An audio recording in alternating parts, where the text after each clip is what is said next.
Assalamualaikum warahmatullahi wabarakatuh. Nama saya Asri, kelas akuntansi malam. Malam ini saya akan membahas rangkuman dari mata kuliah yang telah saya tempuh, yaitu ekonomi Islam. Pertama, prinsip ekonomi Islam.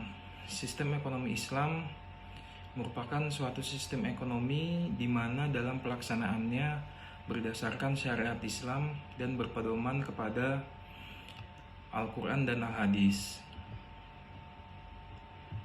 Dalam sistem ekonomi Islam mengatur berbagai kegiatan ekonomi seperti jual beli, simpan pinjam, investasi, dan berbagai kegiatan ekonomi lainnya. Pada pelaksanaan kegiatan ekonomi Islam, semua harus sesuai dengan syariat Islam dan menghindari semua yang bersifat masyir, goror, haram, zalim, ihtikar, dan riba. Dan menurut berbagai sumber, ekonomi Islam mengandung sifat-sifat yang baik dari sifat ekonomi kapitalis dan sosialis, namun melepas sifat-sifat buruk dari kedua sistem ekonomi tersebut. Pengertian sistem ekonomi Islam menurut beberapa ahli. Yang pertama, menurut Hasan Nuzaman, pengertian ekonomi Islam adalah suatu ilmu dan aplikasi petunjuk dan aturan syariah yang mencegah kegiatan ketidakadilan dalam memperoleh dan menggunakan sumber daya material dalam memenuhi kebutuhan manusia dan agar dapat menjalankan kewajiban kepada Allah dan masyarakat. Menurut Nasution, sistem ekonomi Islam adalah suatu sistem ekonomi yang didasarkan pada ajaran dan nilai-nilai Islam yang bersumber pada Al-Quran, As-Sunnah, Ijtima, dan Qiyas atau sumber lainnya. Tujuan ekonomi Islam. Tujuan ekonomi Islam berdasarkan konsep dasar dalam Islam yaitu tauhid dan berdasarkan rujukan pada Al-Quran dan Sunnah, ialah pertama, pemenuhan kebutuhan dasar manusia yaitu papan, sandang, pangan, kesehatan, dan pendidikan. Memastikan kesamaan kesempatan bagi semua orang.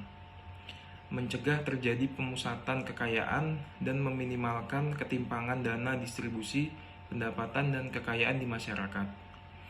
Memastikan untuk setiap orang bebas untuk memenuhi nilai-nilai moral dan memastikan stabilitas dan juga pertumbuhan ekonomi.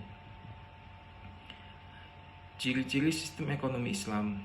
Dari penjelasan singkat di atas, kita dapat mengetahui beberapa karakteristik dan ciri-ciri ekonomi Islam.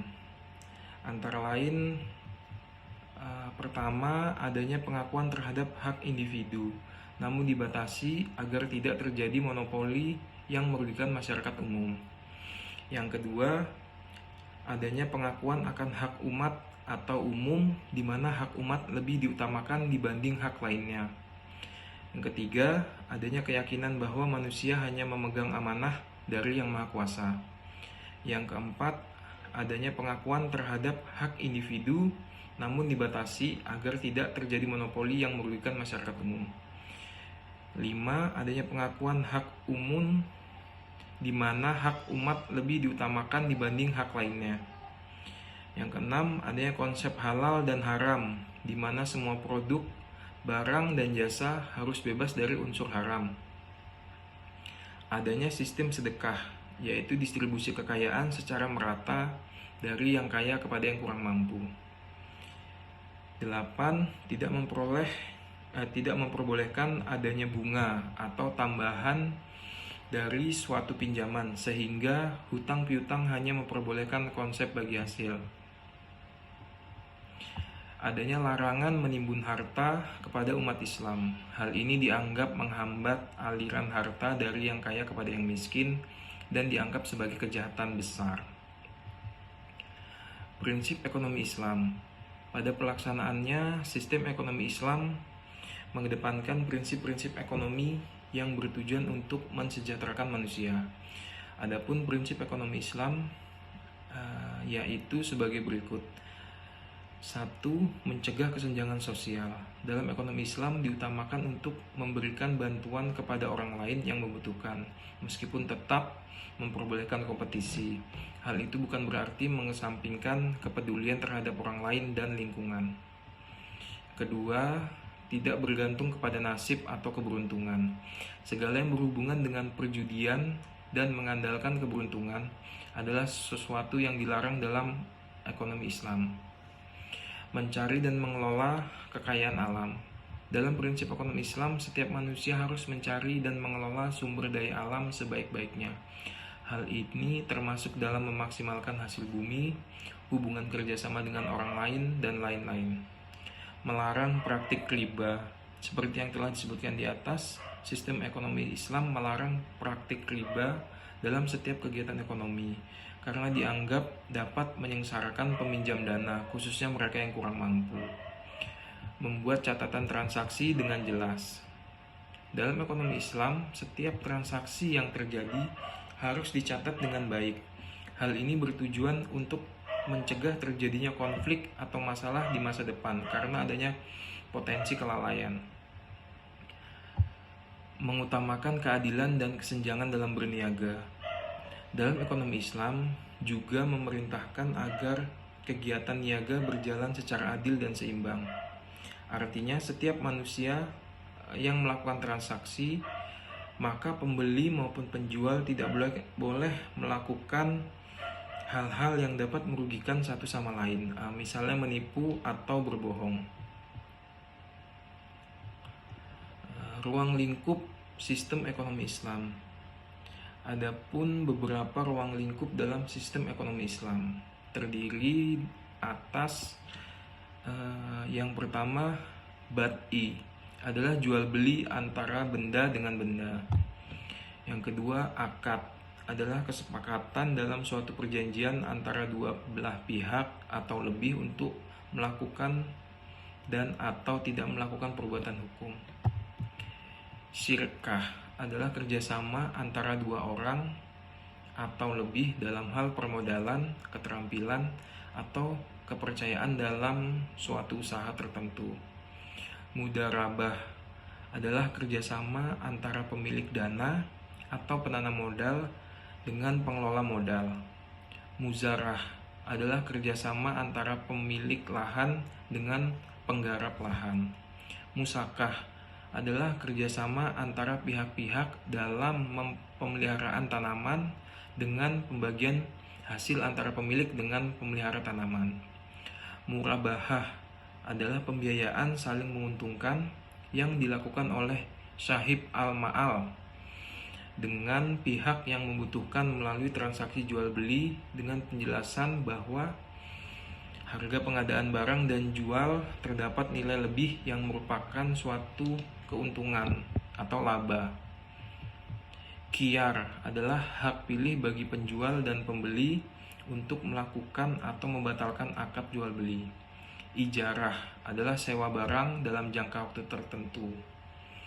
Istihna adalah jual beli barang atau jasa dalam bentuk pemesanan dengan kriteria dan persyaratan tertentu yang telah disepakati. Kafalah adalah jaminan atau garansi yang diberikan oleh penjamin kepada pihak ketiga atau pemberi pinjaman untuk memenuhi kewajiban pihak kedua.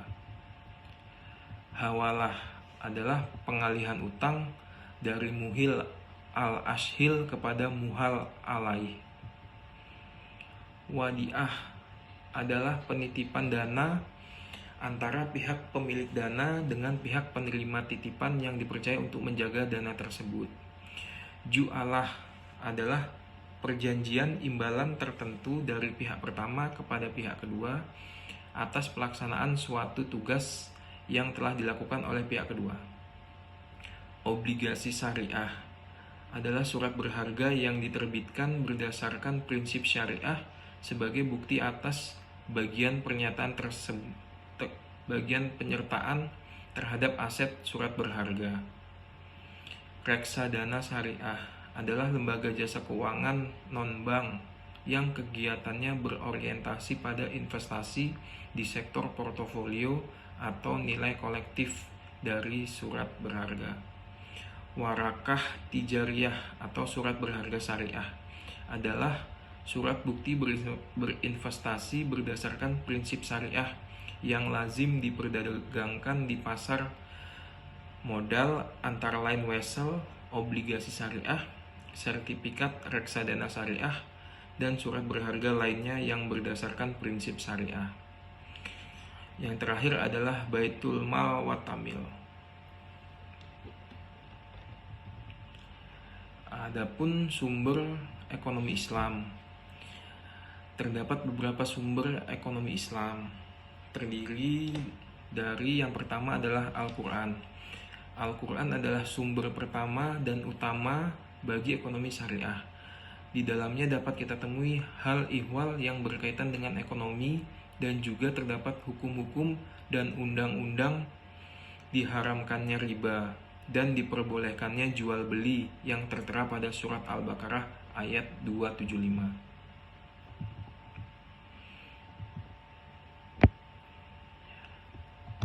Yang kedua, As-Sunnah An-Nabawiyah. As-Sunnah adalah sumber kedua dalam perundang-undangan Islam.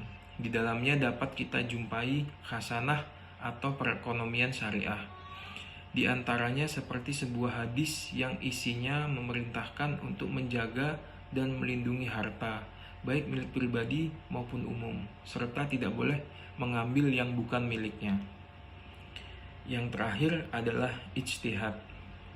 Menurut Ibnu Subki, ijtihad adalah pengerahan kemampuan seorang faqih untuk menghasilkan dugaan kuat tentang hukum syar'i. Sedangkan menurut Al-Amidi memberikan definisi ijtihad sebagai pengerahan kemampuan dalam memperoleh dugaan kuat tentang hukum syar'i dalam bentuk yang dirinya merasa tidak mampu berbuat seperti itu. Demikian sedikit rangkuman dari materi mata kuliah akuntansi ekonomi Islam. Apabila ada kekurangan, saya secara pribadi memohon maaf, dan demikianlah presentasi dari rangkuman mata kuliah ekonomi Islam. Assalamualaikum warahmatullahi wabarakatuh.